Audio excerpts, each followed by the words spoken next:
ਪੰਜਾਬ ਦੇ ਦੁਆਬੇ ਤੇ ਪੰਜਾਬ ਦੀਆਂ ਬਾਰਾਂ, ਇਹ ਸਾਡੇ ਅੱਜ ਦੇ ਵਲੌਗ ਦਾ ਟੌਪਿਕ ਹੈ। ਇਹ ਜਿਓਗ੍ਰਾਫੀਕਲ ਟਰਮਸ ਅਗਰਚੇ ਮੌਜੂਦਾ ਦੌਰ ਦੇ ਵਿੱਚ ਯੂਜ਼ ਨਹੀਂ ਹੁੰਦੀਆਂ, ਅੱਜ ਕੱਲ੍ਹ ਦੇ ਦਿਨਾਂ ਦੇ ਵਿੱਚ ਇਹ ਟਰਮਸ ਯੂਜ਼ ਨਹੀਂ ਹੁੰਦੀਆਂ, ਲੇਕਿਨ ਪਹਿਲੇ ਵਕਤਾਂ ਦੇ ਵਿੱਚ ਇਹੋ ਹੀ ਯੂਜ਼ ਹੁੰਦੀਆਂ ਸਨ ਟਰਮਸ। ਇਸ ਤੋਂ ਪਹਿਲੇ ਸਾਨੂੰ ਜਾਣਾ ਪਏਗਾ ਕਿ ਸਾਨੂੰ ਪਹਿਲੇ ਪੰਜਾਬ ਤੇ ਜਾਣਾ ਪਏਗਾ। ਪੰਜਾਬ ਦਾ ਮਤਲਬ ਪੰਜ ਪਾਣੀ। ਪੰਜਾਬ ਦਾ ਲਫ਼ਜ਼ ਜਿਹੜਾ ਹੈ ਉਹ ਫਾਰਸੀ ਜ਼ਬਾਨ ਦਾ ਲਫ਼ਜ਼ ਹੈ, ਜਿਹੜਾ ਕਿ ਉਦੋਂ ਇੱਥੇ ਰਾਇਜ ਹੋਇਆ ਜਦੋਂ ਇੱਥੇ ਮੁਗਲ ਜਾਂ ਉਸ ਤੋਂ ਪਹਿਲੇ ਜਿਹੜੇ ਅਫਗਾਨਿਸਤਾਨ ਤੋਂ ਜਿਹੜੇ ਹਮਲਾਵਰ ਆਉਂਦੇ ਸੀ, ਉਹਨਾਂ ਨੇ ਪੰਜ ਪਾਣੀਆਂ ਦੀ ਸਰਜ਼ਮੀਨ ਨੂੰ ਪੰਜਾਬ ਦਾ ਨਾਮ ਦੇ ਦਿੱਤਾ। ਮੈਂ ਆਪਣੇ ਪਿਛਲੇ ਇੱਕ ਵਲੌਗ 'ਚ ਤੁਹਾਨੂੰ ਲੋਕਾਂ ਨੂੰ ਦੱਸ ਚੁੱਕੇ ਹਾਂ ਕਿ ਇਹ ਜਿਹੜਾ ਸਾਰਾ ਰੀਜਨ ਹੈ ਇਹ ਦਰਅਸਲ ਸਿੰਧ ਵਾਦੀ ਹੈ, ਜਿਹਨੂੰ ਕਿ ਸਪਤਾ ਸਿੰਧੂ ਕਿਹਾ ਜਾਂਦਾ ਸੀ, ਯਾਨੀ 7 ਪਾਣੀਆਂ ਦੀ ਸਰਜ਼ਮੀਨ, ਜਿਹਦੇ ਵਿੱਚ ਦਰਿਆਏ ਸਿੰਧ ਤੋਂ ਲੈ ਕੇ ਤੇ ਦਰਿਆਏ ਹਾਕੜਾ ਯਾਨੀ ਦਰਿਆਏ ਸਰਸਵਤੀ ਤੱਕਰ ਔਰ ਉਹਦੇ ਦਰਮਿਆਨ ਜਿਹੜੇ ਪੰਜ ਪਾਣੀ ਹੈਗੇ ਸਨ ਉਹਨਾਂ ਨੂੰ ਸਪਤਾ ਸਿੰਧੂ ਕਿਹਾ ਜਾਂਦਾ ਸੀ। ਜਿਸ ਵਕਤ ਇਹ ਇਲਾਕਾ ਪੰਜਾਬ ਕਹਿਲਾਉਣ ਲੱਗ ਪਿਆ ਤੇ ਪੰਜਾਬ ਦੇ ਵਿੱਚ 12 ਤੇ ਪੰਜਾਬ ਦੇ ਵਿੱਚ ਦੁਆਬੇ ਬਣੇ। 5 ਆਬ 5 ਪਾਣੀ, 2 ਆਬ 2 ਪਾਣੀ, ਯਾਨੀ ਜਿਹੜੇ 2 ਦਰਿਆਵਾਂ ਦਾ ਦਰਮਿਆਨੀ ਇਲਾਕਾ ਸੀ ਉਹਨੂੰ ਦੁਆਬਾ ਕਿਹਾ ਜਾਂਦਾ ਸੀ। ਇਸ ਹਿਸਾਬ ਨਾਲ ਦਰਿਆਏ ਸਿੰਧ ਔਰ ਦਰਿਆਏ ਜੇਹਲਮ ਉਹਦੇ ਦਰਮਿਆਨ ਜਿਹੜਾ ਖਿੱਤਾ ਸੀ ਇੱਕ ਉਹ ਦੁਆਬਾ ਸੀ, ਤੇ ਦਰਿਆਏ ਜੇਹਲਮ ਔਰ ਦਰਿਆਏ ਚਨਾਬ ਦੇ ਦਰਮਿਆਨ ਜਿਹੜਾ ਇਲਾਕਾ ਸੀ ਉਹ ਦੂਸਰਾ ਦੁਆਬਾ ਸੀ। ਮੈਂ ਤੁਹਾਨੂੰ ਸਲਾਈਡ ਦੀ ਮਦਦ ਦੇ ਨਾਲ ਇਹ ਦੱਸਾਂਗਾ ਕਿ ਕਿਹੜਾ ਦੁਆਬਾ ਕੀ ਕਹਿਲਾਂਦਾ ਸੀ। ਜਿਹੜਾ ਦਰਿਆਏ ਸਿੰਧ ਤੋਂ ਲੈ ਕੇ ਤੇ ਦਰਿਆਏ ਜੇਹਲਮ ਤੱਕ ਦਾ ਇਲਾਕਾ ਹੈ ਉਹ ਤੁਹਾਨੂੰ ਸਲਾਈਡ ਦੇ ਵਿੱਚ ਰੈੱਡ ਕਲਰ 'ਚ ਲਾਲ ਰੰਗ 'ਚ ਨਜ਼ਰ ਆ ਰਿਹਾ ਹੈ।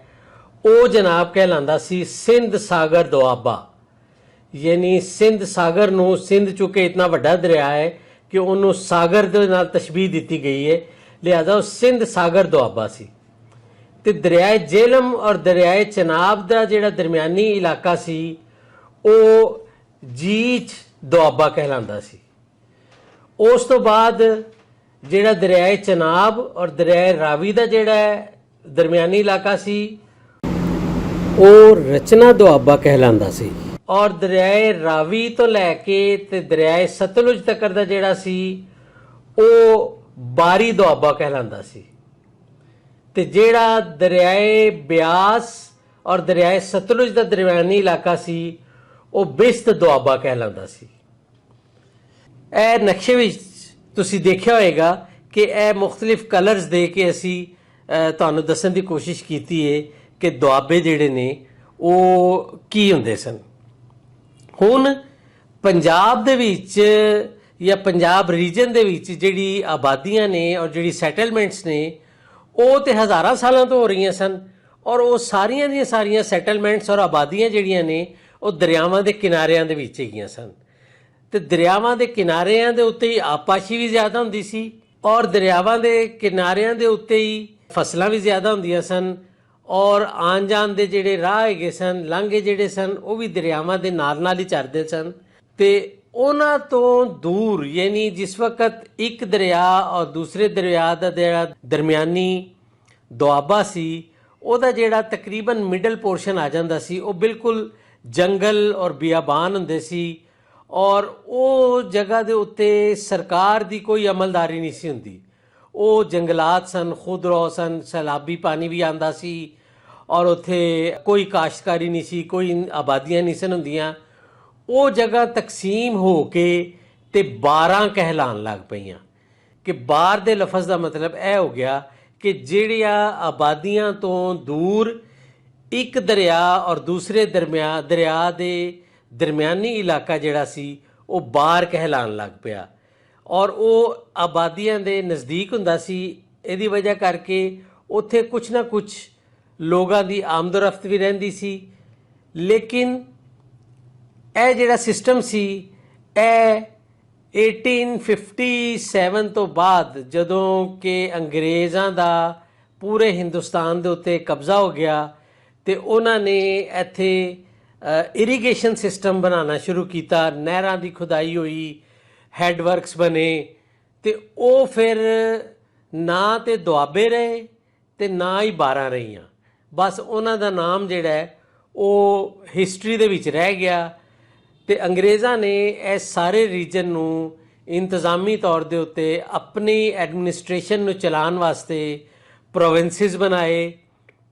ਪ੍ਰੋਵਿੰਸਿਸ ਦੇ ਅੰਡਰ ਫਿਰ ਡਿਵੀਜ਼ਨ ਬਣਾਏ, ਫਿਰ ਡਿਸਟ੍ਰਿਕਟ ਬਣਾਏ, ਫਿਰ ਮੌਜ਼ੇ ਬਣਾਏ ਉਹਨਾਂ ਨੇ, ਫਿਰ ਪਿੰਡ ਬਣਾਏ।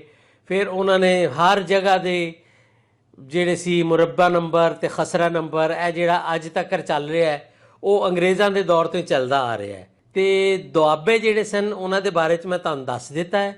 ਤੇ ਹੁਣ ਮੈਂ ਤੁਹਾਨੂੰ ਅਗਲੀ ਸਲਾਈਡ ਦੇ ਵਿੱਚ ਦੱਸਾਂਗਾ ਕਿ 12 ਕਿਹੜੀਆਂ ਕਿਹੜੀਆਂ ਹੈਗੀਆਂ ਸਨ ਪੰਜਾਬ ਦੇ ਵਿੱਚ, ਔਰ ਉਹਦੇ ਬਾਅਦ ਕਿ ਉਹ ਕਿਹੜੇ ਕਿਹੜੇ ਰੀਜਨ ਸਨ ਕਿ ਜਿੱਥੇ ਇਹ 12 ਮੌਜੂਦ ਹੈਗੀਆਂ ਸਨ।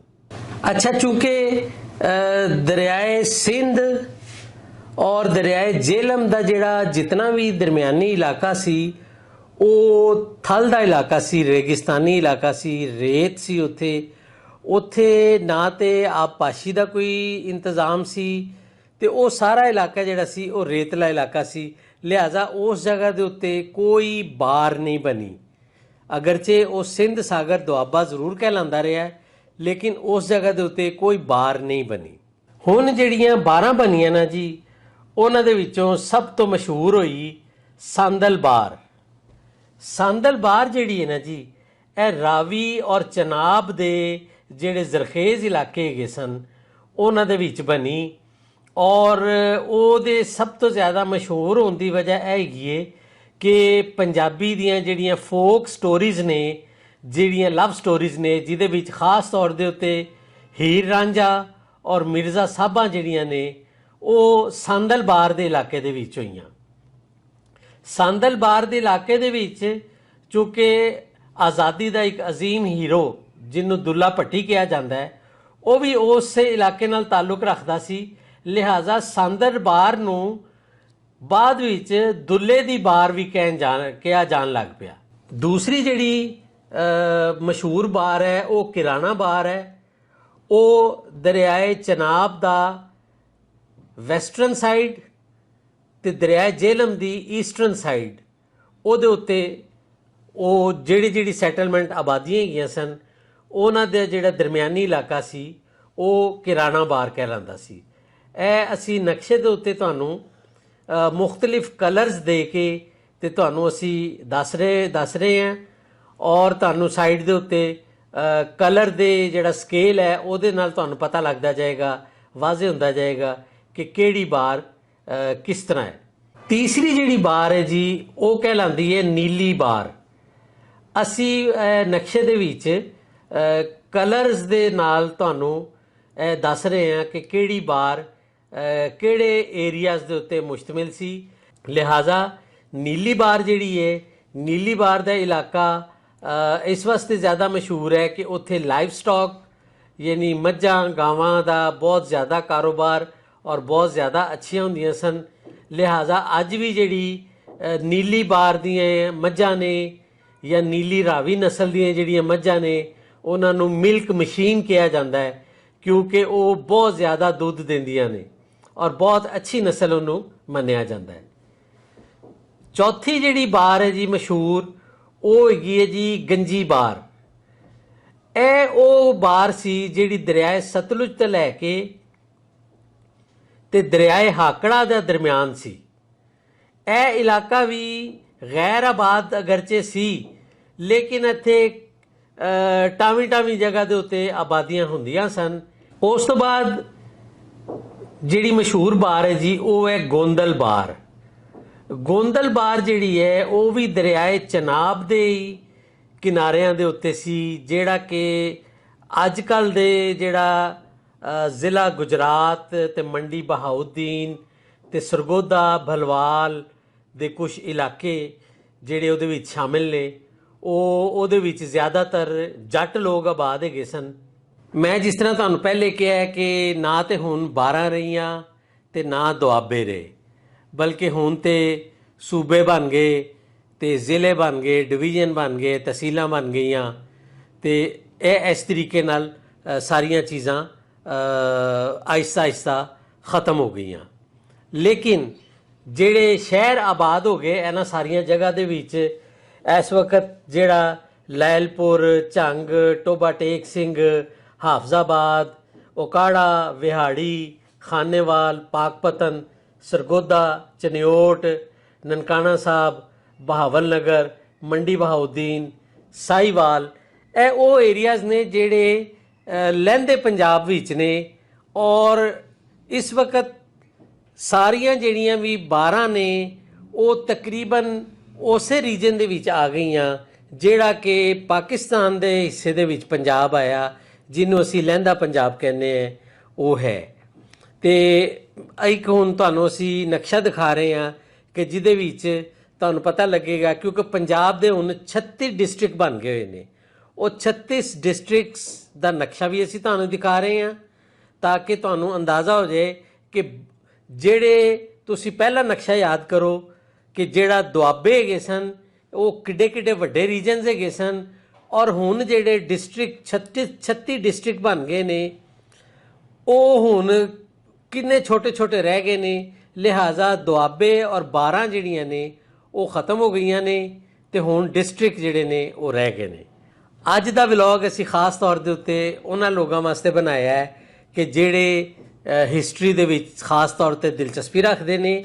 ਔਰ ਸਾਡਾ ਇਹ ਤੁਹਾਨੂੰ ਮੈਸੇਜ ਹੈ ਕਿ ਤੁਸੀਂ ਇਹ ਵੀਡੀਓ ਆਪਣੀ ਨਵੀਂ ਜਨਰੇਸ਼ਨ ਨੂੰ ਇਸ ਵਾਸਤੇ ਜ਼ਰੂਰ ਦਿਖਾਓ ਔਰ ਉਹਨਾਂ ਨੂੰ ਦੱਸੋ ਕਿ ਜਿਹੜਾ ਸਾਡਾ ਰੀਜਨ ਹੈ ਇਹਦੇ ਵਿੱਚ ਪਹਿਲੇ ਕੀ ਚੀਜ਼ ਸੀ, ਪਹਿਲੇ ਕਿਸ ਤਰ੍ਹਾਂ ਜਿਓਗ੍ਰਾਫੀਕਲ ਏਰੀਆਜ਼ ਦੀ ਡਿਸਟ੍ਰੀਬਿਊਸ਼ਨ ਸੀ, ਉਹਦੇ ਬਾਅਦ ਅੰਗਰੇਜ਼ਾਂ ਦੇ ਆਉਣ ਤੋਂ ਬਾਅਦ ਕਿਸ ਤਰ੍ਹਾਂ ਡਿਸਟ੍ਰੀਬਿਊਸ਼ਨ ਹੋਈ, ਔਰ ਫਿਰ ਨਹਿਰਾਂ ਕਦੋਂ ਬਣੀਆਂ, ਔਰ ਫਿਰ ਦੁਆਬੇ ਕਦੋਂ ख़त्म ਹੋ ਗਏ ਤੇ 12 ਕਦੋਂ ख़त्म ਹੋ ਗਈਆਂ।